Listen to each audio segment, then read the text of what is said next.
Good evening, everyone, and welcome. I'm Rose Myron, Director of the Darcy McNickle Center for American Indian and Indigenous Studies here at the Newberry Library, and one of the co-directors of the Indigenous Chicago Project, and one of the co-curators of the Indigenous Chicago exhibition. To everybody who is here online with us today, thank you so much for joining us for this program, Mapping Indigenous Chicago. If you're new to the Newberry, we aim to support and inspire research, teaching, and learning in the humanities through our reading rooms, exhibition galleries, program spaces, classrooms, and online digital resources. This program is part of the Indigenous Chicago Project, which is a multifaceted initiative that the library has worked closely with Native community members on for nearly 5 years. The project includes an exhibition, a website with several digital mapping components, high school curriculum, new oral histories with community members, and public programs like this one. Before I introduce tonight's speaker, I want to say a little bit more about that project, which was developed with the goal of bringing more visibility to Chicago's Native past, present, and future in mind. The place that we now call Chicago is located near the confluence of several waterways and sits on land that intersects with the ancestral homelands of many tribal nations. The Anishinaabeg, which includes the Potawatomi, Odawa, and Ojibwe nations, the Illinois Confederation, which includes the Peoria and Kaskaskia, among other nations, and the Miamia and Wea, Ho-Chunk, Sauk, and Meskwaki nations. The Menominee, Kickapoo, and Mascoutin nations also call the region of Northeast Illinois home. Illinois Indigenous people continue to live in the Chicago region and celebrate their traditional teachings and lifeways. Today, Chicago is home to one of the largest urban Indigenous communities in the United States, and this land remains an important place for Indigenous peoples. As a Chicago institution, it is the Newberry's responsibility to acknowledge this historical context and build reciprocal relationships with the tribal nations on whose lands we are situated. We see the Indigenous Chicago Project and the ongoing partnerships that we hold with tribal nations and with members of the local Native community as an important part of this responsibility. The project began with informal conversations with community members in 2019, and it was officially launched at a community meeting held in January of 2020. In this meeting, community members chose the 5 project components and identified 6 project goals that have guided the project since then. Over the next 4 years, we held several more open community meetings, assembled a 25-person advisory group whose subcommittees have met at least monthly, distributed a community survey, had booths at regional powwows, hosted several community oral history days, and held dozens of additional and in-person community presentations with opportunities to provide feedback. This project will be an ongoing initiative, and we hope that in addition to attending this program, you'll also have the opportunity to explore the exhibition and the project's other aspects through our website, indigenous-chicago.org. Our next Indigenous Chicago program, Indigenous People and the Chicago Portage, will be held in a hybrid format on November 21st, and we encourage you to visit the Newberry's website to register and see more information. And now it gives me great pleasure to introduce tonight's moderator, who will introduce our panel of speakers. Mishana Goman is from the Tonawanda Band of Seneca, Hawk Clan. She is currently a professor of Indigenous Studies at University of Buffalo. Her monographs include Mark My Words, Native Women Mapping Our Nations, and Settler Aesthetics, the Spectacle of Originary Moments in the New World. She is also part of the Feminist Editorial Collective for Keywords in Gender and Sexuality Studies, which won the Choice Award in 2021.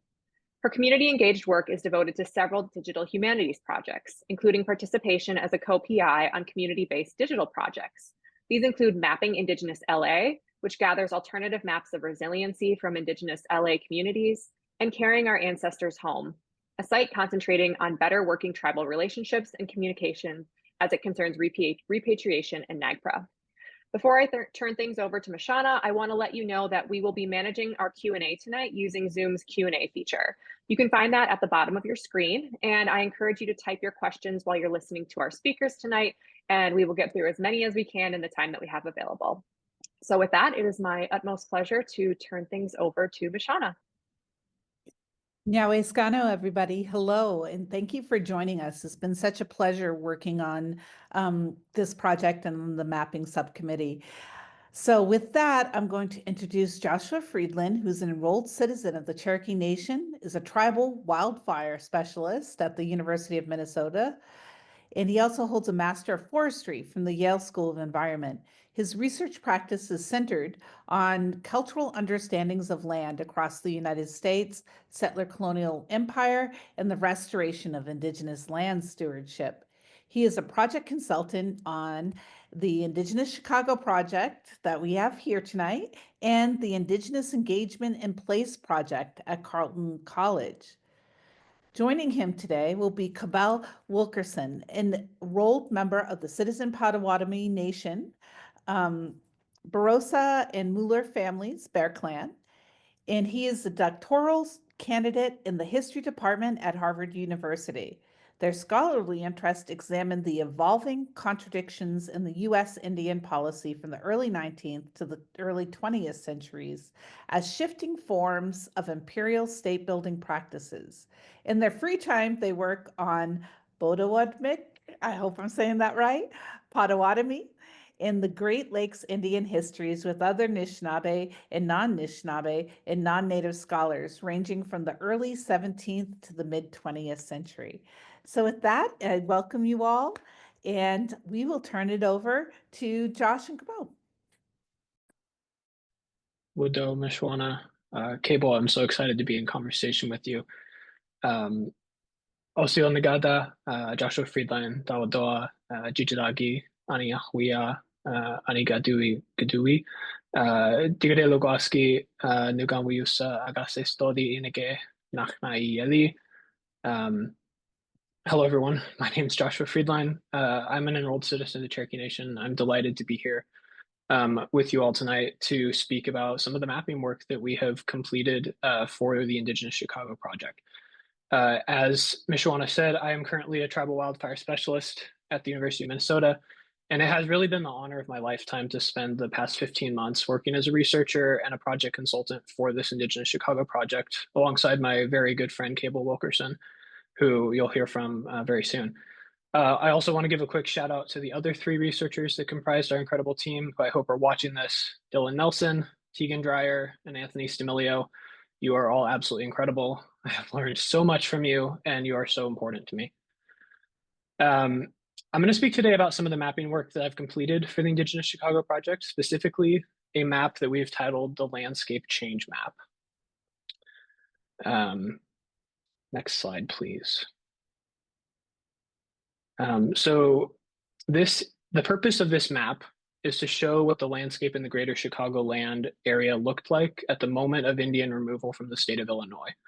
Some of you may know the 1833 Treaty of Chicago, which was signed between the United States and the Anishinaabe Confederacy, which comprises of the Ojibwe, Odawa, and Potawatomi nations, mandated complete Indian removal from the state of Illinois. The Anishinaabe ceded 5 million acres of land to the United States in this treaty in exchange for money, some annuities, and land west of the Mississippi River. And the land that was ceded was surveyed by the United States General Land Office over the next 20 years. As Rose mentioned in her introduction, the Indigenous Chicago project has 6 goals, and the first of those 2 goals directly impact this map. 1, to make the invisible visible, and 2, to situate Chicago as a native place since time immemorial. The screen grab you see on your screen right now represents the map as it currently exists. It is a living project, and here you can see several different digitally rendered landforms. Rivers, lakes, and other waterways are in blue, swamps, sloughs, marshes, and other wetlands in purple, forested land is in green, and prairie land is in the yellow color. And I'm going to spend the rest of my time speaking about the process of making this map and its importance. Next, please. The 2 images on this slide show the web interface at which the original US government land surveys for the state of Illinois can be accessed. The left image shows Lake County with Township 46 North, Range 9 East selected, and the right image shows the scanned surveys that are associated with that survey township. But the main thing that I want to discuss here is the quotation on the right side of this slide.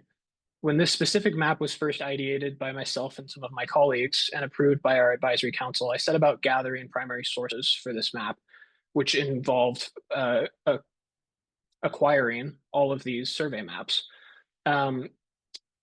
As I was gathering these survey plat maps and looking at the landforms shown on the maps, I started to have very intense feelings of loss and grief and anger that would well up within me at the most random of moments. And after a week or so of this experience, I was speaking to one of my elders in Jalakihiyayeli, or the Cherokee Nation, about our language, and I brought up to them these weird feelings that I was experiencing and expressed my confusion to them.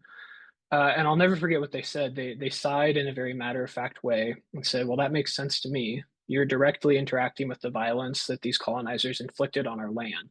It's like you're tracing bones." And that conversation has really stuck with me and has underwritten every step I've taken on this map. Next, please. So I want to situate the scope of the map.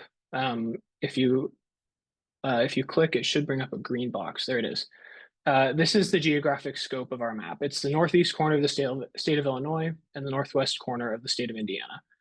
And I want to say that while the geopolitical boundaries that gird Illinois and Indiana are arbitrary and were laid down on the land by settler powers, they are convenient lines by which to organize this map. And the other note I want to make is that the geographic scope of this map is enormous. It totals more than 4,745 square miles. Next, please. This slide shows the public land survey system grid for Illinois and Indiana. This grid was created by government surveyors from the General Land Office, which is the precursor to the Bureau of Land Management. And the sole purpose of the surveys that these surveyors undertook was to catalog the natural resources of this newly acquired land and prepare it for settlement by Euro-American settlers. Each one of these red squares that you see here represents a survey township. A survey township is roughly 36 square miles, and each survey township has 36 sections in it, which are roughly 1 square mile each. And you'll be able to see the survey township squares in better detail on the next slide. So here we are zooming in again. And I think if you click forward, the green box should appear again. There we go. So here we've zoomed in on Northeast Illinois, and the area in the green rectangle is all of Lake County, Illinois, with some of Cook County, DuPage County, and McHenry County as well. Next, please. Now we've zoomed in to roughly the extent of the rectangle from the previous slide, and the 4 survey townships that are highlighted here with a click are the 4 northernmost survey townships in Lake County, which I will be using for my example. Next, please. So remember back on slide 3 when I talked about acquiring the survey township plat maps from the internet for all of the land within the scope of the map? Well, this is the point of the process at which those township maps come into use.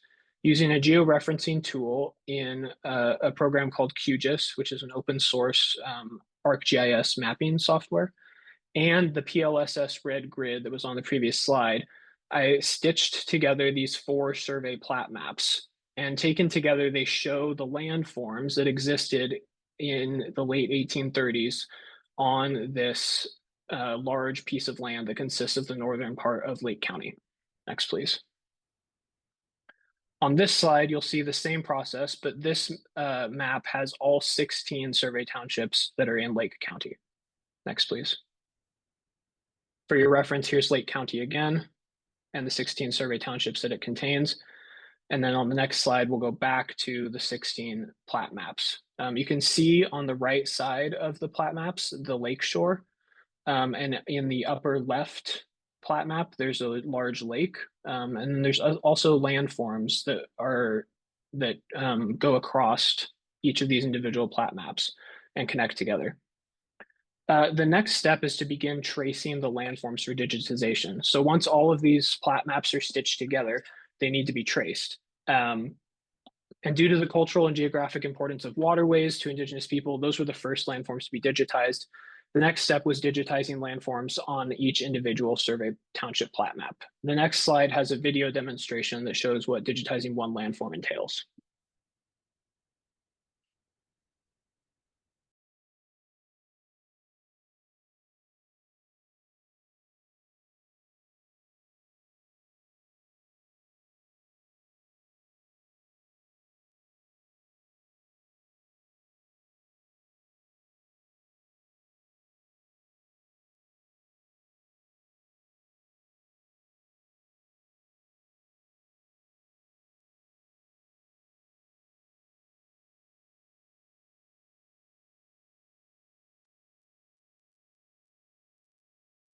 Thank you. Next slide, please. So that right there is the process to digitize one small block of prairie. And this map came together by repeating that process hundreds and probably honestly thousands of times. And on this slide, you can see the digitized landforms for the entirety of Lake County overlaid atop the 16 survey plat maps that we've been looking at previously. Again, the blue represents waterways, purple is wetlands, green is forested land, and yellow is prairie. Because QGIS, the platform on which this map was made, is not the platform that our users interact with the map, the next step is uploading these digitized landforms to our online host site, which is called Felt. Next, please. And here you have the same scale of the map, only this time shown in Felt and overlaid atop an open street map that displays contemporary city names, roads and highways, and parks and protected areas. Next, please. Felt is a great platform for users to interact with the maps because of its interactive features. And here you can see 3 screenshots of the digitized landforms in Lake County. On each screenshot, I've clicked on a different digitized landform, and it displays the label that was given to the landform during the mapping process. Each label is taken from the original Survey Township plat maps and reflects the name that was attached to the landform at the time. Many landforms also have a type as well, which is drawn from the survey maps. For example, landforms in the wetlands category may have also been labeled as marsh or slough or swamp or wet prairie or something else. And these labels are preserved in this map and able to be interacted with. Next, please. So I'll be quick here in the interest of time, but why does this map matter? Chicago is a very, very engineered landscape. Prairies have been bulldozed, forests have been cut, wetlands have been filled in, and rivers straightened or straight up reversed. But the maps of the city that exist today and are interacted with don't demonstrate those changes, nor do they really impart the violence that the settler project inflicted on this land. There are 3 regions on this slide that I want to briefly note. The map on the left is a current United States Geographical Survey topographic map with digitized waterways and wetlands overlaid. And the map on the right is the same USGS map, but without my digitized waterways. The top circle that just appeared is the Chicago Portage. On the left, you can see a purple landform, which was Mud Lake, the sometimes lake, sometimes wetland, sometimes dry ground, that fluctuated with seasonal changes in water. And it was the original portage between the Chicago River and the Des Plaines River, which United States officials realized with a little engineering could create a water route from the St. Lawrence Seaway all the way to the Gulf of Mexico. And on the right, you can see that Mud Lake is gone, replaced by the Chicago Sanitary and Ship Canal, which had the effect of reversing the flow of the Chicago River. The largest circle in the bottom of the map is the Kankakee River and the Grand Kankakee Marsh. On the left, you can see the Kankakee River as it was digitized, and on the right, you can see that it doesn't exist on the right half of the map. The place where the river stops at the left of the red circle is the Illinois-Indiana state line. And the reason that it stops is because in Indiana, the Kankakee River no longer exists as a natural river. It has been turned into a complex series of irrigation ditches that accomplish dual purposes of draining what was once the Grand Kankakee Marsh, one of the largest wetlands on the continent, and irrigating thousands of acres of farmland that the state of Indiana created through the draining of the marsh. I'll skip the third one in the interest of time and go to my final slide. And on this slide, you can see the importance of this map for the Chicago lakefront. This thick blue line shows the approximate extent of the shoreline in 1835. Around the turn of the 20th century, Chicago embarked on a massive lake fill project, which added more than 5 square miles to the shoreline of Chicago. Other lake fill projects occurred north and south of the city later on. In the treaties negotiated for these lands, Indigenous people ceded their land, quote, up to the shore of Lake Michigan. Thus, the creation of new land by lake fill raised a question about whether the lake fill land was still Indigenous land. In 1914, the Pokagon Band of the Potawatomi sued the city of Chicago for the lake fill land, but the case was dismissed by the United States Supreme Court in 1917. However, the Potawatomi and their relations still maintained the lake fill land as unceded. So the importance of tracing the original shoreline shows how much of Chicago's land that exists now remains unceded. And with that, I'll pass it off to Cable Widow.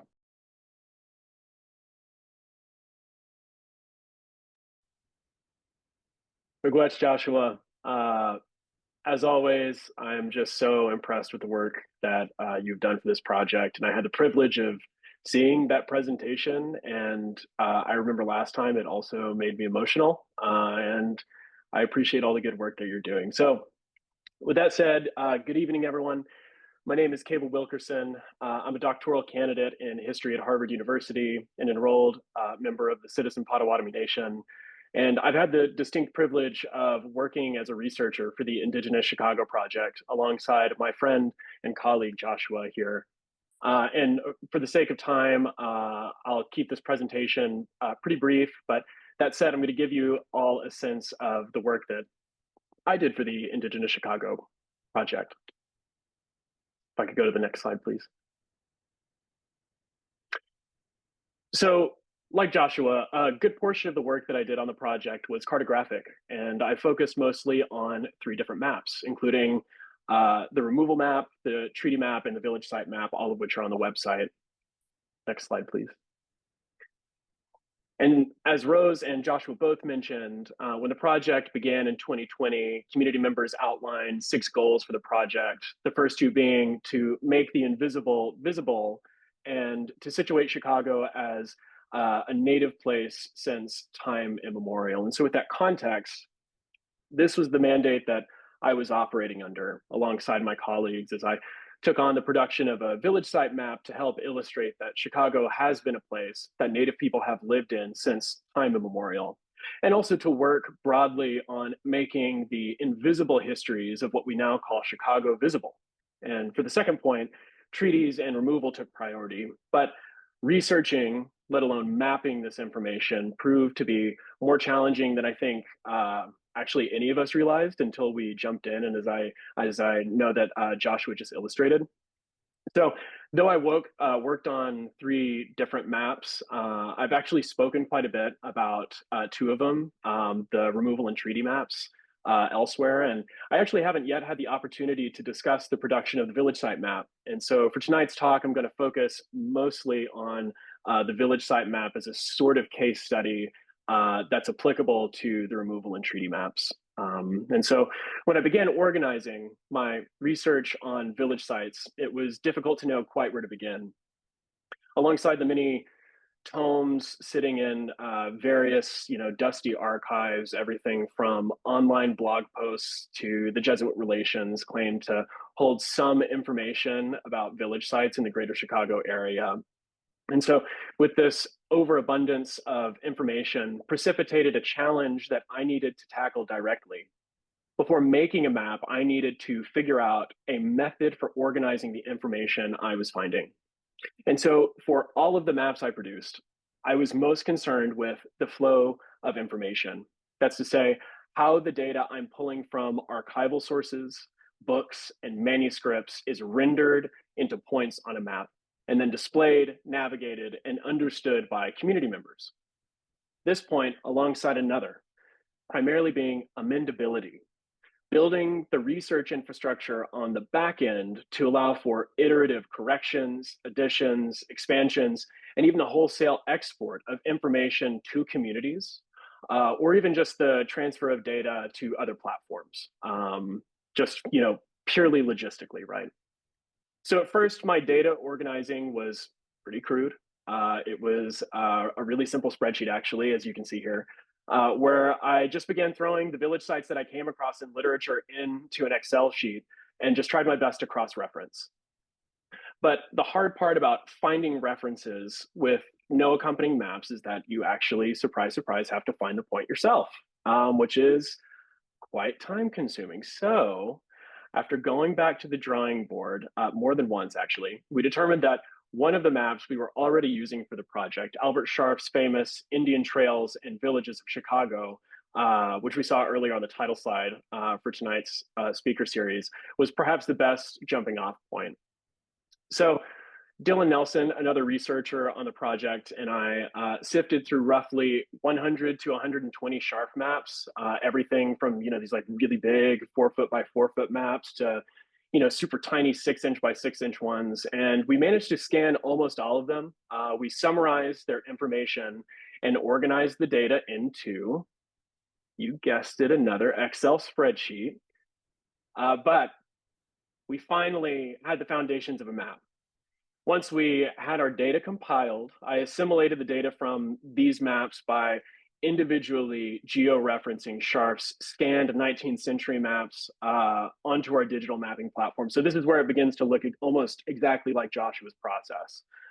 And so after a lot of meticulous effort at overlaying various maps, as you can sort of see here, cross-referencing that data and organizing the information, a map actually began to take shape. But as we started to assemble this map, we encountered a whole new set of challenges about how we rendered data categorized and interpreted through the eyes of a 19th century pseudo-archaeologist. How do we, for instance, refer to chipping sites, as you can see here, or Indian camps? What's the context for these labels? How do we incorporate archival information without reproducing the same kinds of historicized, exoticized, and ultimately racist language that categorizes Native peoples as being prehistorical rather than contemporary? To solve this, we decided to reframe the categories themselves while explaining the limitations of the data we were using. While the raw archaeological information Scharf had cataloged might have been correct, his estimation of who, what, and where Native people were that informed his interpretive categories for data obviously left little to be desired. But these were things that we could address directly to communities and a general audience. And so the product of these many conversations and considerations is the map that we currently have on display on the website. And that's this one right here. And so this is just a snapshot, but just to give you a sense of the different names that we've chosen, we've tried to do our best to explain, to be transparent about where this information is coming from. And while imperfect, it marks the beginning of what I hope will be a continuing effort to show that Chicago has always been a Native place. Miigwech, thank you.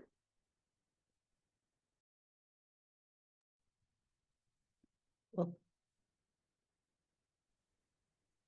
thank you both for that. Was wonderful introspection of the maps. We're going to now move to the second speakers of the night, and it is my pleasure to introduce as well George Ironstruck, Miami Tribe of Oklahoma, who is the Assistant Director and Director of the Education of the Miami Center at Miami University. He has participated in Miami language renewal projects as both a student and a teacher since the late 1990s. He has earned a Master of Arts in Origins in History of the U.S. from the Department of History at Miami University. His graduate research centered on the Miami Indian village of Pickawillinie, which was located in western Ohio near the city of Piqua. Find example of his work on the Miami Community blog, and I'll post that on the side as well. Along with him will be Kelly Mosteller, an enrolled citizen of the Citizen Potawatomi Nation in Shawnee, Oklahoma. She is the executive director of Harvard University Native American Program. She previously served as executive director of the Citizen Potawatomi Nation Cultural Heritage Center for 11 years, where she oversaw the Tribal Museum and cultural programming. She was also the Tribal Historic Preservation Officer, NAGPRA coordinator, and a gaming commissioner. Like most Native women, she has 3 or 4 jobs, it looks like. Her most cherished role is within her community, has been a mentor for the Citizen Potawatomi youth and auntie for the Eagles at the Citizen Potawatomi Nation's Eagle Aviary. So with that, I'll turn it over to you two to begin your presentations, and thank you so much for being with us. Miigwech, Mashana. So it seems as though I have not updated my bio. I recently left the Harvard University Native American program to move back to Oklahoma.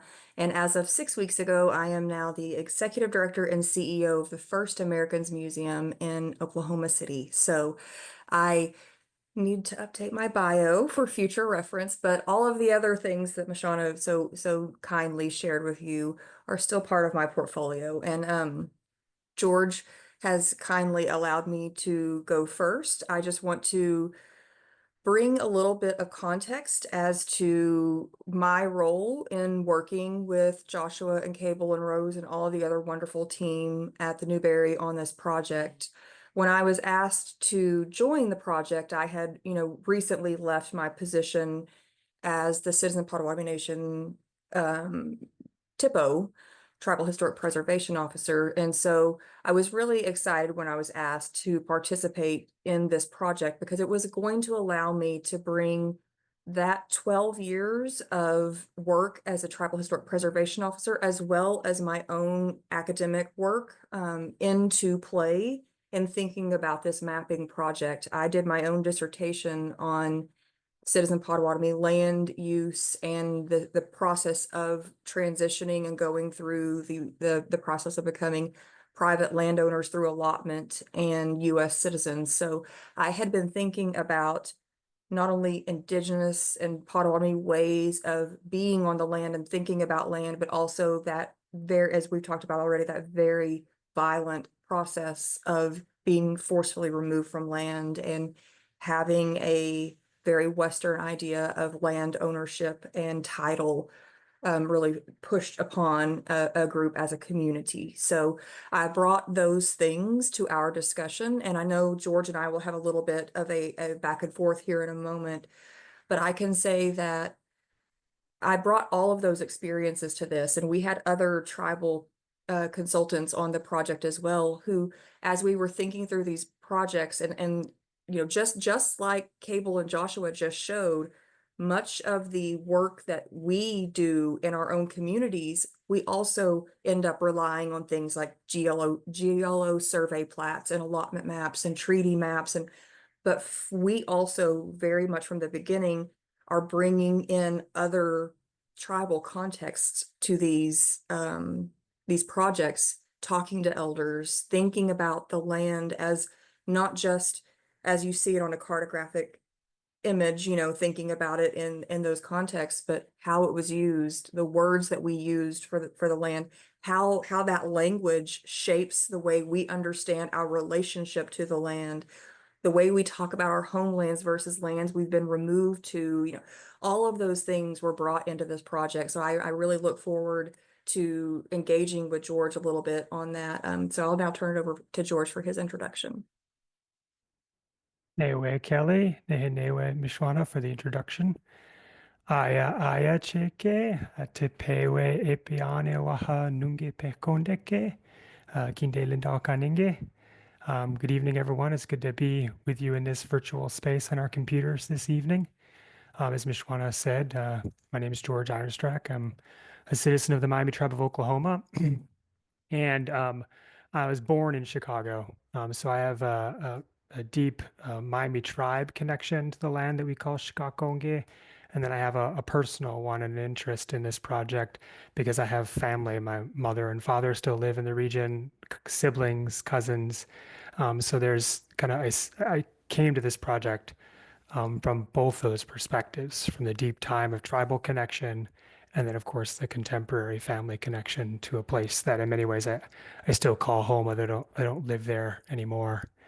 And just to build off of what Kelly was sharing, my experience too, working in my own history work for my master's and then for my community as a researcher and a teacher, is it looking at historic land, contemporary homelands from the perspective of just my nation. And so what I hope to get into talking with Kelly about is that transition point from working on projects that are really just in the interests of our nation, which, you know, in the context of our nation isn't bad or derogatory, but then when we step outside of our nation, there's a whole different complex of questions we have to face, and it becomes a different act of weaving to bring those knowledge streams together. But the kinds of mapping that I had a lot of practice with in terms of working on teams in my community was mapping that looked at, you know, historic homelands and contemporary homelands through the lens of language. And so creating maps that were framed by the language that my people speak for the land around us and the beings that we shared that land with. And then, just like Kelly mentioned, mapping that tracks the change and loss of that land through the treaty process, through allotment, through the creation of reserves that actually preceded the official allotment process, and then the slow loss of that allotment land over, you know, a generation in first in Kansas and then in Oklahoma. And so a lot of I felt a lot of parallels with what Cable and Joshua talked about in terms of the violence of mapping, and you feel that, and that the power to evoke the changes of the past through the mapping is really impactful. And I see it with my own people, usually from the positive perspective, and that the mapping allows us to create deeper connections to places or reconnect to places that have been lost to us for a while as a people. But there is still the sorrow there when, we're mapping things that have been completely erased. There's no bringing them back, and that's something that we can't overlook. And then I want to acknowledge too that all the things that I described are very much maps that are created using various kinds of like GIS software, and they're two-dimensional kind of omniscient view from above kind of maps. And a lot of our discussions, Ms. Shwana was really great at doing this, and many other members of the advisory group are really good at doing this, at pushing us beyond just thinking about that kind of mapping. And my own community does that too. And so we map things, or we connect to the land and the other beings we have relationship with around us through stories. And those stories are a kind of mapping. And then folks represent those stories and those experiences through artwork. And so that's throughout my community. That's been a continual practice.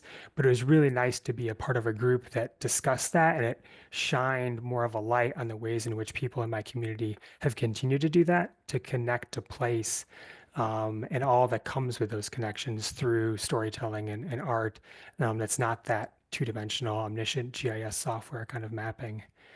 So maybe now, Kelly, we can turn to talking about what it was like to bring these individual experiences into a collective space, working with the advisory group and the research assistants and other developers to create things that were for a more general tribal audience or a more general non-native audience as well.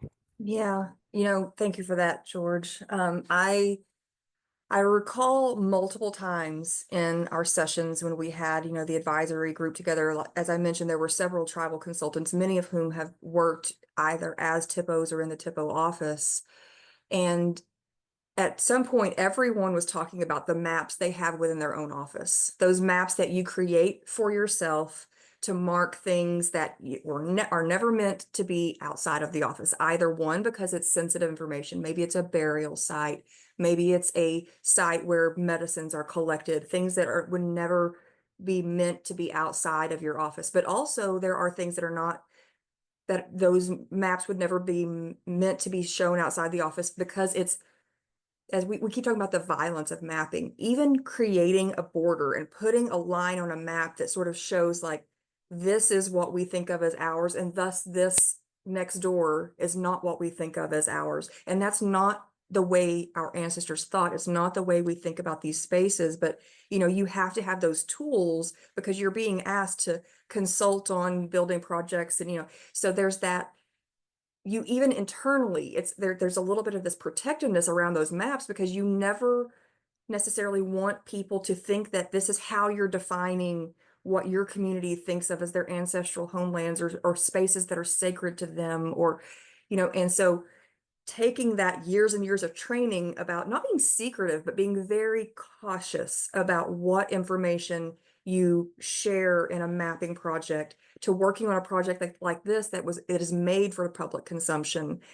I think there was a lot of, you could sense a lot of hesitation on the part of the tribal consultants, not because we don't want this project to go forward, but you just have to work with those natural tensions of sharing enough to make people understand the tribal perspective on this, without sharing to a point where you feel like you're imperiling knowledge that we feel absolutely that responsibility to protect. And so I know I felt that multiple times. I felt it from other tribal partners, and we would have constantly these conversations of, do we add these things in, or do we try to over define, or do we just note that, just because a site wasn't listed as a gathering site for this community, are we thus now, and there was so much consideration that we brought from our own tribal perspective. So I can say that was one of the things that stuck with me the most. Was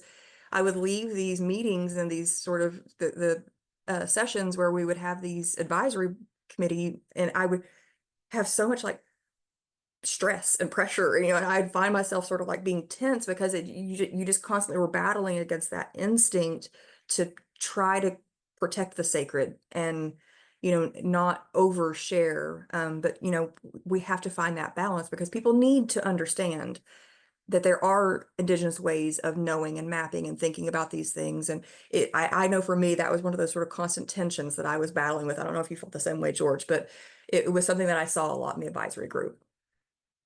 Yeah, which to Himalanda, yeah, I agree with you. I would say it's a little different for me because I've never served as THIPO or NAGPRA officer or any of those official roles for my tribe. I've always been lucky to be more in the background being an educator where the risks are a little bit lower in terms of the exposure of information. That said, I still felt the same tension about the care that folks take with articulating the spaces that we're responsible for protecting. And I think in addition to that desire to be careful with that knowledge, there's also, I think, like a driving reality that whether it began with the Indian Claims Commission or the treaty era before that, there's this legacy of the US government pitting tribes against each other around the issue of boundaries. And that has a very real lived out legacy today in Historic 106 work for THIPOs and NAGPRA work for NAGPRA officers, for those protecting the graves of our ancestors and our ancestors themselves. And while we all know in our heads and our hearts that those boundaries are like fake and enforced, and that in fact we have all these overlapping interests, the systems still kind of drive us sometimes to clash with each other over like who has preeminence in a particular place to be able to make a claim. And Chicago is one of those places that's like in the Midwest, maybe like top 10 most overlaid site in terms of overlaid from the distant past all the way to the present with all these overlapping beautiful interests and connections to the city and to the region around it. And so I think a lot of the folks involved, both the researchers and the committee, we had to work to balance the way everyone has a rightful claim to Chicagoland, Chicagonge, whatever it's called in their languages, and one claim doesn't rule out another in terms of telling the story here. I'm not speaking of legal claims. That I think we have no one objects to the Potawatomi having preeminence in that claim, but more about the right to teach and share. That was a really interesting balance, and it was nice to see. I think I didn't experience anyone getting defensive or aggressive in those situations, but it was a dance, and people had to figure out how are we going to overlap, the multiple names for Lake Michigan, for example, and the maps end up doing that and speaking back against like the very systems that created this kind of mapping. The village map, the place names map, even the relocation and removal maps just show this like tangled interweaving of experience through and around the Chicago region that I think should go far to kind of tear down those notions of total exclusivity. Not that different nations don't have different statuses in different places, but I really enjoyed working with everyone through that process and to see the final outcomes reflect, I think, the proper sense of collaboration that existed within the group. Absolutely. I have so much patience and grace for Cable and Joshua. I cannot tell you how many times we asked them, could we add another layer to this? I mean, I think at some point Cable was wondering like how many layers can I actually turn on these maps, or how many different shades of colors can I, because at some point, it makes the map start to lose its readability in a very quick way. But it was so interesting as what you're just talking about, George. For example, I remember at one point we were talking about the village sites and the trade routes and things. And while there may be some areas where we were talking about this was a Potawatomi village site, it was a trade site for some of the other tribal communities. And so the actual trade route from their community down to where that trade site was a more culturally significant than maybe the village site itself. And it was just so interesting to sit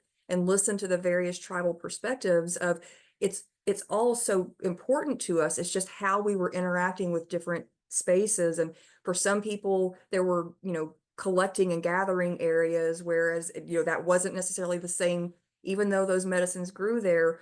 and it made me start thinking about that understanding of, people always talk about the fact that Native Americans have no concept of private land, but we do know that there was a respect for use of land, and that was something that our ancestors were working out within different communities, different villages, and it was just very interesting to sort of hear those stories playing out about how the land was used, and seeing that there was cooperation, there were tensions, there were all of these things that we think about land having such a dynamic impact on communities. It has always had that dynamic impact on our communities. So it was just really lovely to be able to hear those stories and watch Joshua and Cable try to figure out every time we would end a different session, we would have like, could you add this? Could you add this? And you could see their brains working and taking frantic notes. And every time they were able to come back and add more detail. And I know that sometimes it probably makes the map maybe less easy to navigate, but I think adding that detail makes it more useful for the long term, for the larger project of understanding these complex histories and understandings for the various Indigenous communities of the impact that Chicago had and has on their communities. Yeah, 100% agree. I remember in those early like brainstorming sessions, definitely the team was dreaming really big and complicated. And at the time, I think many of us acknowledged like this might be not possible to do, but we're going to throw the ideas out anyway.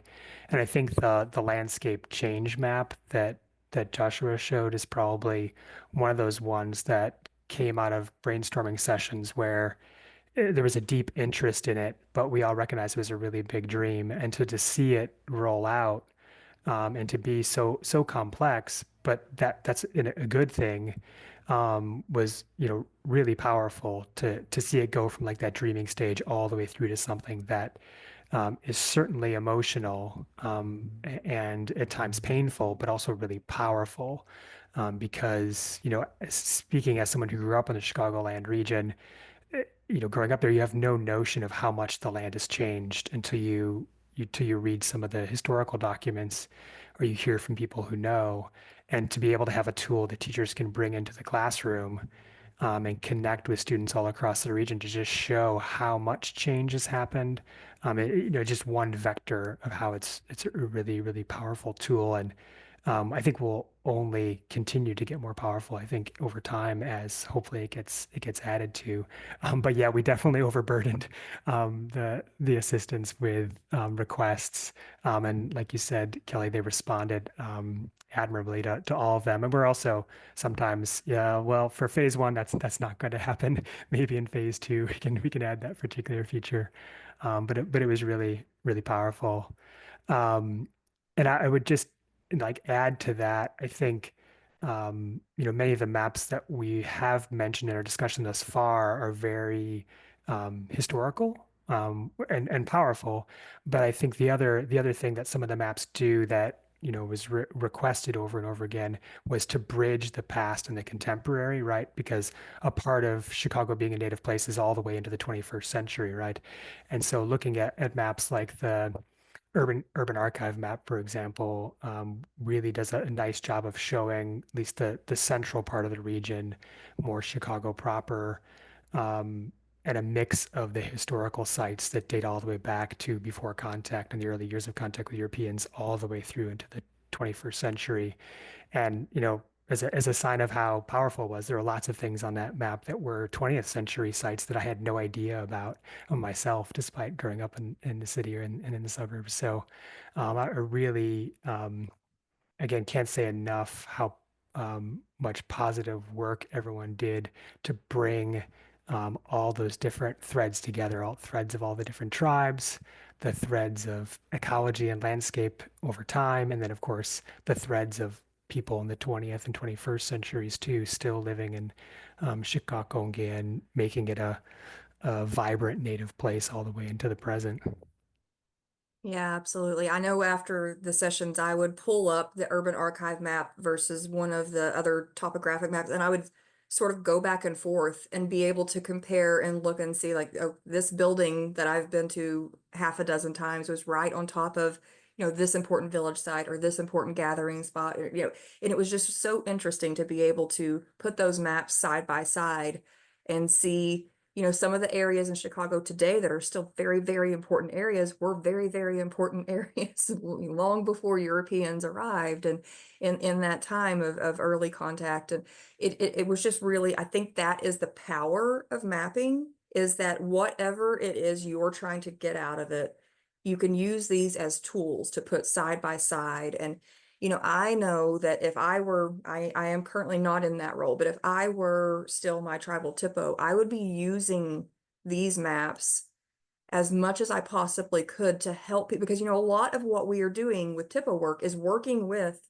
people who are outside of our community. So whether it's government agencies or other individuals who are working on large building projects, to share, this is a great example of how we can use mapping to share what is significant and important without sharing what is sacred. And I just really commend all of the individuals who worked on this project, and Cable and Joshua as students who I know have a lot of other work that they are doing, to be as responsive as they were, and to always be, to help us find ways. Another thing that I think they were excellent at doing is sometimes we would share information in those sessions that we didn't want the exact details shared. So maybe this was an important gathering site for this kind of medicine, where we didn't want that information shared, but we wanted to mark that this was an important space for certain communities. And they found a way through the mapping tools to show significant areas without oversharing or exposing information that tribal communities didn't want shared. So I was really pleased with the responsiveness of the team, and using the tools of GIS mapping, and the more advanced, some of the more advanced software that they were able to use to meet the need without making tribes feel like they had to share more than they were comfortable with. So Yeah, I completely agree.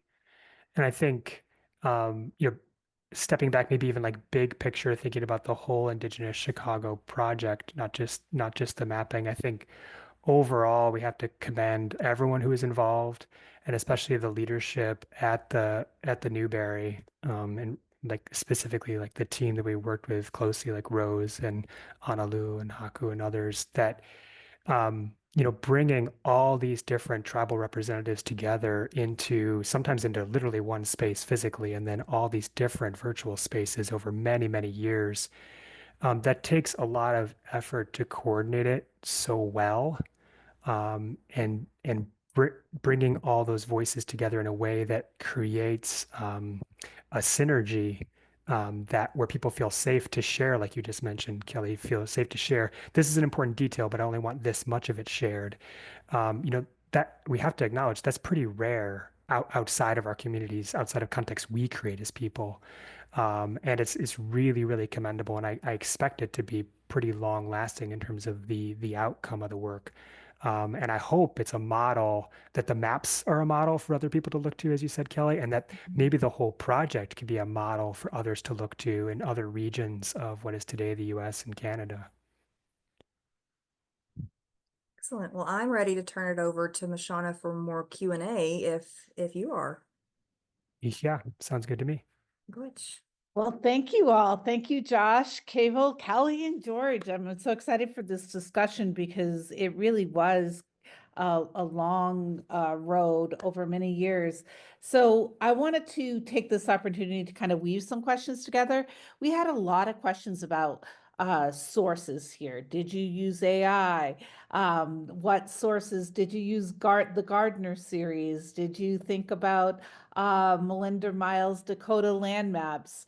My question to you is a little bit different than that, because while we used archaeological sources and historical sources from the Newberry collection, which was pretty amazing, how did you turn this into Indigenous mapping? How would you define doing that Indigenous mapping?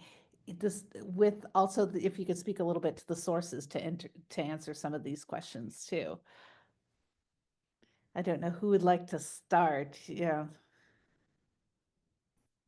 I can kick us off. So, I mean, I think one of the things that I considered most in this sort of exercise is that there's an importance in trying to sort of hold institutions accountable for producing knowledge that mischaracterizes Native people and that also simply just lies in many ways, right? But it's considered to be um, objective because of, the methods, even, contemporarily, certain methods were deemed to be, you know, um, the best ways to uh, generate maps in this case, right? If we're thinking cartographically. And so what I essentially sort of set out to do is to create a set of maps that are not necessarily like, they're not indigenous maps, right? I can't really think of a way that I would produce that because I mean, first off, I'm not a cartographer. Unfortunately, I'm a historian. Um, but also, I am a colonized person, right? And so rather than, I think, try to adopt the perspective of someone that would be more, I think, appropriate in producing something that we think of as an indigenous map, I tried to produce something that's essentially a critique of the imperial practice of producing maps that misrepresent Native people, misrepresent who we are, to demonstrate that we can methodologically do this using Western methods, and that the fact that this has not happened is evidence of its importance, its necessity, but its possibility. And so that's, I think, the headspace I was in. And so it's a little bit of a cop out. I'm sorry, Mishawana.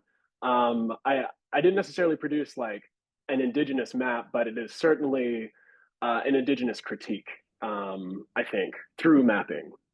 Yeah, I think maps can be anti-colonial in that sense, and maybe that's what makes it an indigenous mapping project.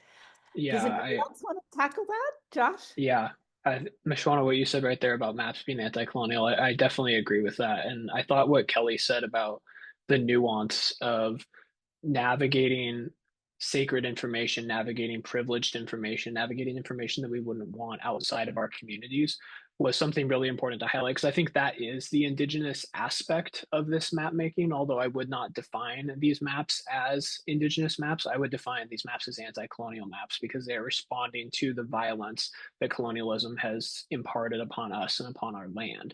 But I think that they weave well together. I think we demonstrated an indigenous approach to this mapping, even if our maps themselves are not indigenous maps. To support both of these individuals, I just want to say that I think the process was a pretty indigenized process, in that sometimes there would be a 6 or 7 minute story, and nowhere in that story was, I want you to draw a line around this and I want you to call it that. The story was given, and then it was sort of up to Cable and Joshua as the young folks on the call to now interpret it, so I think a lot of ways like that, the way that the information and what people wanted shared was told through telling stories about different people's communities, and we had to glean from that what would then go onto the map. But we didn't say, it was not a process of tell me what points you want labeled and how you want them. That was not what the process was like. It was very organic. It was very much sharing stories and just talking about the importance of these spaces. And then the work had to go into what do we take from this and how do we turn it into this tangible two-dimensional object that people are going to engage with. But that the process itself was very, I know I just said I left the process feeling tight and like stressed, but it was also so nice to just sit and listen to the different ways that people talked about the land and the importance in their community. So I think that process also helped with the final product to be less of a colonized product than it otherwise would have been. Yeah, I completely agree. And all I could add is that to me, as I look at these maps, I can see kind of in their shadow the indigenous thinking. So like it's not there in the map itself, but in my own knowledge of the interwoven connections to place, I can see it behind the maps informing it, but it's not the maps themselves that we're looking at today. Well, that gets into some other aspects from the questions. We have a lot of like specific place-based questions. And just for our audience out there, for instance, somebody wants to know about the Chicago Park District land. Was this intentional on the part of the city? These kinds of intentions behind development seem to be some of the questions that we have in the chat. I was wondering if you can talk about how the mapping process might be addressing some of that. And then again, there was another question, I think it was addressed a little bit here already maybe, but the reluctance to disclose some info such as burial places. People want to know, why is that the case? And I think this is an important information to portray, because I don't think people realize how dangerous exposing burial sites can be. So if we can speak to that with how maps can be dangerous also, that'd be great. I deferred to George and Kelly for the second question, just before Kelly, we you were a jump in. TIPO officer, so Yeah. I think you started touching upon this. Absolutely. We have to face the reality that there are people with very bad intentions out there. Grave robbing is real. It still happens. Even when we go through a process, through the NAGPRA process, repatriation, and we do reinterments, we often do not tell anyone where we reinter our ancestors, where we reinter their funerary belongings, because there are people out there who will intentionally disturb those burials. If there are village sites that we know that there could be archaeological artifacts, if anything that we know that could have a monetary value, we have to be very, very careful to protect, because it is the unfortunate reality that these things have gone on. They continue to go on, and it's something that we as TIPOs have to battle with all the time, because you have to share enough information to convince a government agency or a builder or someone to not build a project, build a road, build a strip mall, whatever it may be, and disturb it. You have to share just enough to show the value and importance to your community to help them make the decision to mitigate any damage without oversharing. Because even if you share this information with, say, Army Corps of Engineers, or at some point their records become public, or they have to maybe post something on a federal website, and that there are people that monitor these sites to find these locations, to go and disturb burials, to be grave robbers. And that is something that every TIPO is terrified that they will, through some action of trying to protect their community, inadvertently make information possible for someone to go in and further disturb their ancestors. Thank you. That was very well answered. We do have a question about the Chicago's Monuments Project, and they're using ways to memorialize Chicago's history more equitably and accurately. The question is, some of the commission new monuments directly address Native history, but do you have any thoughts on the other monuments might approach thinking about and addressing and perhaps including Native land histories and presence in the monument planning? George? I'll start on this one. Okay, great. Thanks. Well, I would direct that attendees' attention towards the iconography map that exists on our website. That was a map that we undertook in an effort to understand the different ways that Indigenous people or notable settler figures from history are memorialized across the Chicago area. So whether it's statues of Indigenous people or monuments marking, like, let's say the Battle of Fort Dearborn, the site of the Battle of Fort Dearborn, or probably the most famous one is the 4 reliefs that are on the DuSable Bridge, where Michigan Avenue crosses the Chicago River. And by gathering these sites and placing them on a map, not only do we show the spatial distribution of how frequent and common it is for Indigenous people to be depicted as something of the past something that has been subjugated by settlers, by colonizers, or just something people that no longer exist. The spatial distribution is there, but it's also really showing the narrative that Chicago tells itself about the city, from the 4 stars on the Chicago flag to the reliefs on Fort Dearborn, or Works Progress Administration murals that were created during the FDR administration that are in tens, if not hundreds, of Chicago schools depicting Indigenous people as something of the past. So that's where I'd encourage you to start, is by looking at that map. And I'm sure that my colleagues have other great things to say about that question.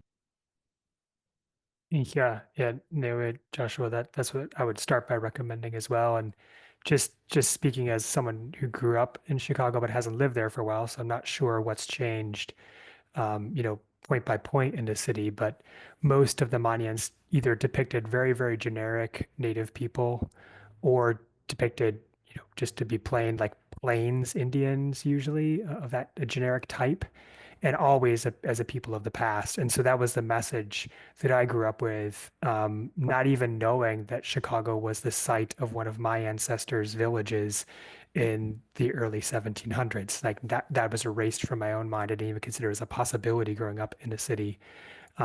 Likely the village site was very near the DuSable Bridge that Joshua mentioned. And if folks are interested, on my community blog, I wrote a piece that does like an analysis of that site, because it has changed, but there used to be markers for like the first white child born in Chicago, and these layers all over that small little nexus of the city that kind of, for me anyway, highlighted the problem of Native history in Chicago at the time that I did that site analysis. And it has changed since then. They've removed some of those markers. As they also installed like Huron Potawatomi land down below, they changed some of that stuff up above, which is really good to see. But I would say, just to add to that, I'm not aware of the overall Chicago Monuments Project, but I hope that project, in addition to working with Native Chicagoans who live in the city today, are also working with the tribes who have ongoing connections to the city, because those are the folks who have the training and knowledge about their communities past in the city to help as new monuments are created. Because one of the worst things that can happen is to remove these outdated ones that everyone agrees need to go to a museum or what have you, and then create new problems by putting in new monuments that haven't had the kind of time put into them that, for instance, the Newberry has put into this work. So I'm not aware of that work. Maybe that's already happening, but I always throw that note of caution in when I'm hearing about projects that are looking to interpret tribal past or present, to make sure that tribal national representatives are a part of the process. Those aren't easy conversations, as we all know. But that gets to another question that I'm going to combine a couple of the questions from the chat that people want to know, is how did Indigenous thought get put into the maps? Whether it be Indigenous aesthetics was one question, or two-eyed seeing map was another question, or how did you consider Anishinaabe reorientation to north and south, for instance, or was any of that considered? So that was a couple questions I combined, but people want to know about the Indigenous aesthetics, Indigenous process in that case. Yeah, so I could talk about the colors that folks have likely seen on some of the maps. For the village site map, you'll see the icon for village sites is a kind of burnt orange. That's not intentional, Kelly. A UT alumni. It's actually birch bark. It is the raw side of birch bark that has been freshly pulled, because that's largely what would adorn wigwams. The purple that you see is it's actually the color of wild onion that blooms, and for the seasonal camps. And then for the work sites, I selected it's a gray color that is actually Ohio flint, because so many of our folks would go out to Ohio for that flint. And those are just different ways to kind of push back on some of those categories that I had sort of mentioned in my presentation that Scharf tried to sort of impose. And as we're trying to not only push back against them, but expand them to be more inclusive of not only the realities of Native peoples in the various centuries that we're looking at, we're also trying to express what the land is like and the materiality of that. For the removal map, I selected the line colors very intentionally. I actually pulled those colors from moccasins from archival collections related to each of the communities that were subjected to those removals. And they're usually, if with few exceptions, moccasins that would have been contemporaneous with the removal itself. So these are the colors that the people who are enduring those particular removals would have actually been wearing and seeing. And so, you know, those are the kinds of things that I think aesthetically, you know, within the very limited sort of parameters and constrictions of these platforms, I wanted to try to do to be evocative of the kinds of experiences that people had, whether, you know, it be living in what is today known as Chicago or being removed. And that's the kind of sort of aesthetic choices that I was making, at least. I think that also answers that question from Dennis, who asked, what is the earliest information that was used to do the mapping, and who is the information from? So I'd have to say it was from oral histories, oral stories, and the moccasins themselves. So just to answer that question, that it wasn't necessarily from the settler documents, it was from people themselves. Anybody else like to tackle that question? Could you repeat it one more time, Ishwana? I think I have an answer for me, but want to make sure. I think people are wondering how you pulled the tools and forms of mapping together with Indigenous knowledge. Okay, thank you. So like Cable, I am not a cartographer by training. I'm a historian and forester by training. But that eye for land, I think, came into play and was very helpful when comprising this landscape change map. So one of the most frustrating things about working with the original government sources for the landscape change map was that the surveyors collapsed very vibrant ecosystem communities into one category. So there's just prairie. They don't talk about whether it was a recently burned prairie or whether it was a tall grass prairie or a wet prairie or a dry prairie or a sand prairie. They don't talk about those things. And the same with forested land, only it's not even listed as forests, it's listed as timber, which gives an automatic eye toward the economic value that can be dredged from this land. And these categories really collapse these vibrant ecosystems. For example, for forested land, of deciduous trees that coexist with each other and were very closely and lovingly managed by Indigenous people for birch bark, like Cable mentioned, for maple sugaring, for other medicinal and cultural materials that could be gathered from these plants.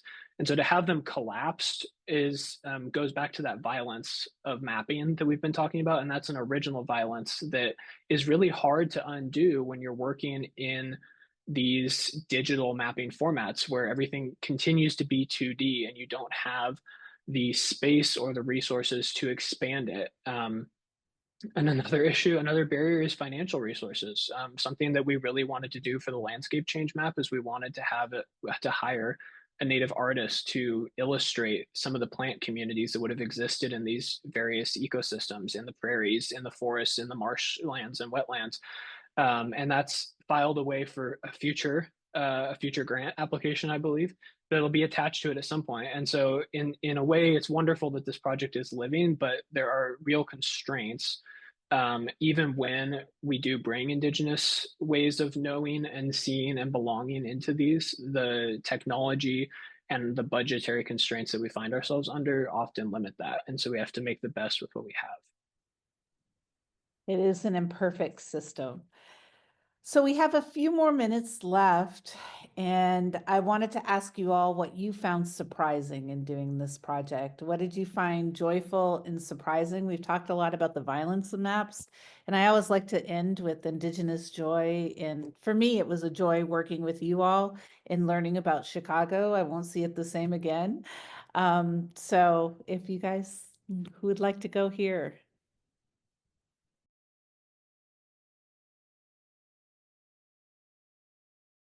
I'll go first. I will say, you know, what you were just saying, Shauna, about you'll never look at it the same. I think for a long time, because of the TIPO work I did, I had a very complicated relationship with maps. Part of what TIPOs and cultural officers are often asked to do is to work with groups who are working to change racist and offensive place names. And often when you're doing historical research, you are pulling up maps where those names are still very prominent. And to be able to just sit and work with this group of people, and as George was pointing out earlier, like seeing 6 names for Lake Michigan and the different, like when you would see these layers of indigenous names for these places, and that you didn't even have to grapple with some of those more racist place names and names that completely erased, that were named after colonizers or people who inflicted horrible violence on our communities. It was really nice to look at those same maps and not only see it from one tribal perspective, but see the layers upon layers of tribal perspective. So it has changed the way my relationship of how I know I can feel about maps and how I can feel about the way that we record and share our knowledge. So this was a journey that I can't express enough how much I enjoyed it and how much it has helped to sort of rehabilitate my relationship to maps and the map making process. So miigwech for that. Yahweh, thank you. I think that answers Benjamin's question, who asked, can you speak to the city of Chicago's recognition of Jean-Baptiste Point de Sabal? I feel like your answer did speak to that. Like this is more about the multiple layers of indigeneity in Chicago. George, do you want to, I'll popcorn it to you? Sure. So I'm going to stretch beyond kind of the 2D maps here and kind of circle back around to the way my community connects to place. And so, there's so much we've already shared about the honor of working together on this project. And I think the personal impact for me is the numerous trips back to Chicago then, and to walk the city after having all these discussions. It's beautiful to see how much, even though I had already changed my perceptions from when I was a kid, how much they've changed on top of that. And to highlight one experience, I was lucky enough to come back to the Newberry with some of my relatives from the Miami tribe before the museum opening and spend time with the Panette Dictionary, this small French Miami, Illinois dictionary. And it's a dictionary that we use today to revitalize our language, which wasn't spoken for 30 years. And so this dictionary that was created as a part of the act of colonization, of proselytization of Catholicism out of my community, with the attempt of changing my culture, is now being used to help bring my community speaking back to as much strength as we can create in this generation. Just to see that small little book and handle it with my relatives, and then later on to walk out and walk down Michigan Avenue to the DuSable Bridge near the site of the village where that book had its beginnings, was really, really powerful. And to me, that's like mapping for our community. And it only got to happen because of our participation in this project. So I'm deeply grateful for that reciprocity of, we put our time and energy into this project, and now we are taking some of that energy back to our community to feed them, to feed their desire to learn more. And so I could just say mission Ewe for that opportunity. Such a beautiful story. And I think that gets to Jovan's question, where she asked about the practice of mapping being connected to liberation movements such as decolonization or abolition. In one way, you're freeing yourself from the mapping of territories in the English language through that. And it's a very liberatory and decolonization all at once. So thank you for that. And that should, I hope, answer Jovan's question there. Cable, do you want to? Yeah. I mean, I think for me, one of the things that has given me joy about this project is, of course, the final product. I think quite a lot about the removal map. That was something that I think I felt really compelled personally to work on, in part because my family is a removed family, as is all of the families of both Citizen and Prairie Band, and a lot of the other families of other communities, having had folks circulate between the many different bands. But those stories aren't often told. Historically speaking, they don't show up in like historiographies all that much. Some recent trends are, I think, changing that. But there's certainly not maps. There's not routes. There's not a sort of visual aid to help understand the significance, the scale of this tragedy. And I became almost like a monk in the way that I like tried to approach this, where I mean, it was a very, very sort of monastic process. It felt like reviewing, these documents, having to really uncover the narratives of each of these removals.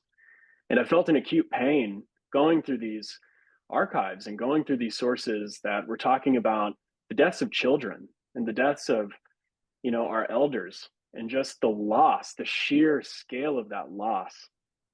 And I was comforted, though. I was comforted by an incredible team. I felt incredibly supported by our advisory group, by all the project directors.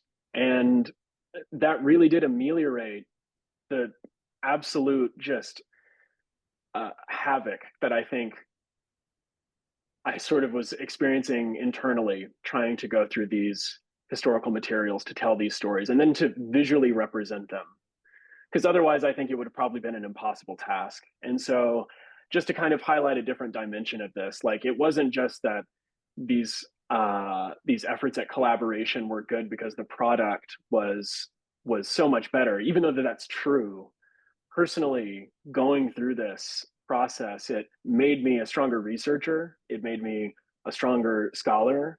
But as a Borewadmi, I came to really understand this history to be able to hopefully teach and reproduce. And for that, I am eternally grateful to all the folks on this call and who are not on this call with us.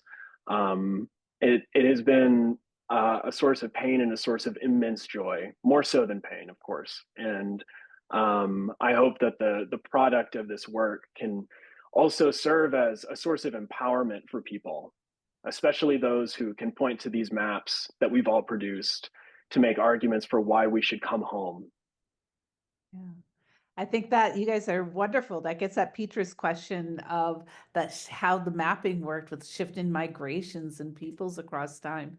I thought working with everyone around that, I remember the question came up of Seneca, and I was like, what agents? Because the Indian agents were sending everybody. So it's like removal and sending people to Chicago. There was so much going on with that. That was really kind of remarkable and amazing. Josh, do you want to pipe in? What was your joy or what was your moment of surprise in the mapping project? Yeah, I think I'll reemphasize everything that everyone else has said. The community that I found that was built both in the research team, those of us that were in the Newberry every day for an entire summer for 10 weeks, and those of us who selflessly and continuously gave of their time to guide us through that process. I'm so grateful and so honored to be in community with you. I'll say as a Jalagi person who is returning to my roots and trying to regain things that colonization has stripped from me and my family, I was joyfully and profoundly surprised by the ways in which the research that I was doing overlapped with my personal journey and my family narrative. The first day that I was at the Newberry, Rose gave me a tour of the library and specifically the archives. And for those of you who haven't been to the Newberry and haven't had the chance to see the archives, they're enormous. Jim Terry is a Ho-Chunk artist, and he created a comic book for the exhibition. And there's one panel in it that just has stuck with me since I've seen it. He's holding a book, and the book says, "The weight of what is in this book will crush you."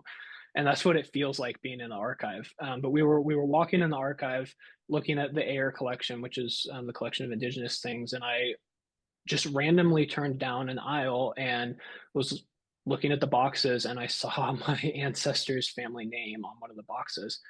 And Rose helped me pull it out, and it was a family tree of my family from the point before our removal from our ancestral lands. And I felt like I was having this out of body experience. And those experiences just continued, whether it was going out to Alexander Robinson's land that is now a Chicago park, and being able to use like my forestry training to see, and my Indigenous way of sight to see how Alexander Robinson and his family stewarded that land and how you can still see that. Or going to the University of Wisconsin on a research trip and also running into things that had to do with my family. There were just all of these connections, both in the research and in the actual work and the people that I engaged with, that brought me so much joy. And I have to second what George said about returning to Chicago. I had never been to Chicago before working on this project, and I have so much love for the city now. And when we came back for the opening of the exhibit, just doing something similar to what George described, walking down Michigan Avenue, seeing the river, Cable and another of our colleagues spent a couple hours beading on the river walk, and just these beautiful little moments that will forever be attached to Chicago and to this project. And I'm so grateful for them. Yahweh.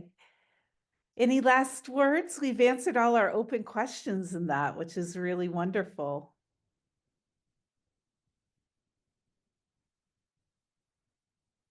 No? Well, thank you all for being here tonight. Rose, I'm not sure how we, or Liv, how we close this out, but thank you very, very much. And I'll turn it over to Rose here, looks like. Thank you. Yes, I just happen to have some closing remarks. Thank you all so much for this wonderful discussion. I was obviously involved in the creation of a lot of these maps, but hearing you all talk about it tonight was just so refreshing and lovely to revisit these. So thank you so much. And thank you all for attending this program. A recording of the program will be available on the Newberry's YouTube channel soon, and we will send a link to everyone who registered to attend. Newberry programs like these, our exhibitions and our reading rooms, remain free and open to the public thanks to the generosity of our donors. So we encourage you to support our work by making a gift today. Our next program, Indigenous People in the Chicago Portage, will take place on November 21st. And if you're interested in learning more, I encourage you to visit our website. Finally, I would ask you to please consider joining our mailing list to be the first to hear about upcoming programs and other Newberry news. You can do so at newberry.org, and we will hope you'll find more resources there. Thanks so much.